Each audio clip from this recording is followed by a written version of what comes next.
Hi, my name is Steve Stine from guitarzoom.com. I've literally taught millions of guitar players from over 100 countries how to play guitar, and today I want to help you understand what makes a great guitar riff, specifically looking at the intro to Don't Fear the Reaper by Blue Oyster Cult. Now in this video, you'll learn how to create a melodic riff that stands out and captures attention, even if you thought you could never learn how to create a guitar riff because it seems too hard or you just don't know where to start. I'm going to show you a trick in literally 5 minutes that will get you started on crafting memorable and impactful riffs. Now, all you need to know are a few basic concepts and techniques, and as long as you can follow along with some simple steps, you can learn to create your own guitar riffs. I call this riff creation made simple. So the first thing I'm going to do is discuss the riff and break it down for you, and then at the end, I'm going to show you some keys to think about when you're creating your own guitar riffs in this style, so you can learn to make them really stand out. All right? So let's go ahead and get started. The first thing we're going to do here is we're going to break down the riff itself. So this is what it looks like.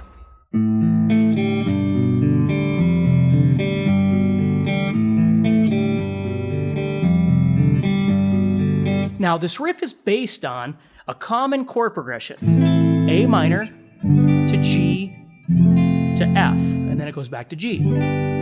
Now, this could be done in any key. This particular song, it's done in the key of A minor, but we could have done this in D minor, and then move to C, and move to B flat, okay? The point is that it's a common chord progression, and there's all kinds of different chord progressions that you can use in your songwriting. But this particular song, we're using these three chords, A minor, G, and F. Now, instead of just playing them as full bar chords, and even picking through, something like that, or even open chords, something like that, what they did is really, really brilliant. Let's take a look at this once. So what we're talking about here is something that is repetitive, okay? Now I'm going to go through, I've got 4 points I want to make for you on this. So if we think about A minor, G, and F, those three chords, A minor, G, and F, okay? What happens is instead of playing a full A minor chord, okay, when they were writing this song, they came up with this idea. Now, here's one of the keys to a melodic riff is repetition. Now, we have a couple of different repetitive ideas happening here. Number one, there's a common picking theme. Dun, dun, dun, dun. Dun, dun, dun, dun, dun, dun, dun, dun, dun, dun, dun, dun, happening over and over and over. The next thing is that you've got this, what I'll call in this case a drone. We can call it lots of different things, but this third string being open, and then it goes to a G chord, but you only play the top 4 strings. And again, you wind up on this third string right here, letting that G ring out. It's kind of like a drone over the entire thing. Then you go to an F chord, but instead of playing the full F chord, it's just done by playing the top 2 notes like a power chord. And then you leave the next 2 open again. So you have...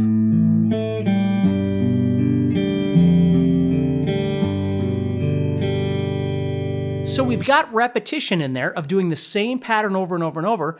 We've got this idea of this drone or this repetition of a single note.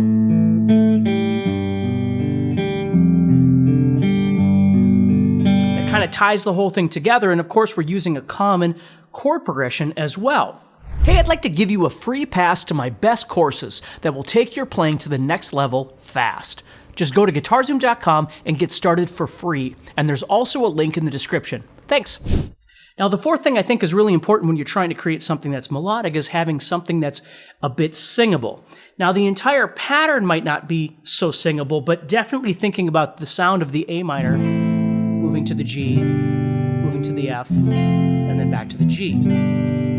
Now, again, we're not going to get into theory in this, but this is a very common chord progression used in songs like Stairway to Heaven, All Along the Watchtower, metal bands. This is a very common metal chord progression you'd hear in something like Iron Maiden or, Dio or, just all kinds of different things like that. It's a very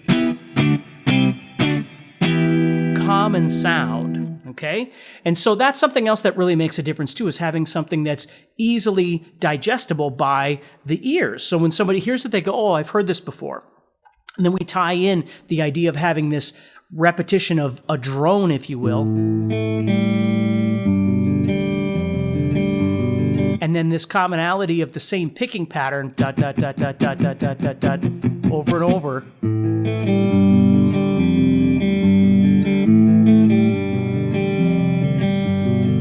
And making it somewhat singable, so in your mind you can hear this, very memorable because it's repetitive.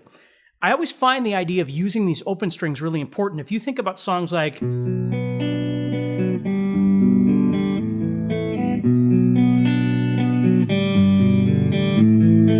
You know, that'd be another song, Kryptonite, for instance. So that one, we've got this...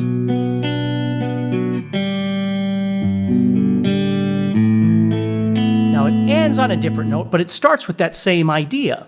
So again, a very memorable kind of sound that we hear. So hopefully that makes sense to you. When you're trying to come up with ideas, you might start with a common chord progression that you've done before, but instead of just playing the chords the traditional way, you start trying to find something new to do with them.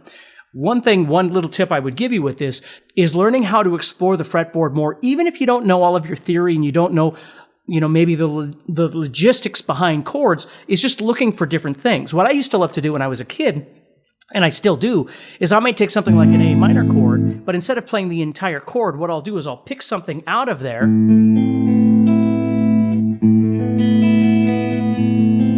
So I'm just taking a couple of notes of this A minor bar chord, and then I'm playing open strings around it.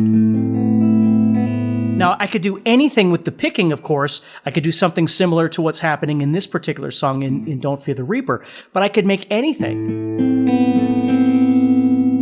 And then move down maybe to the G, but instead of doing the full G, I'm just using these three fingers or these three strings of this G. And maybe even leave this off. So that's open and constant, and then move down to the F. So now I'd have...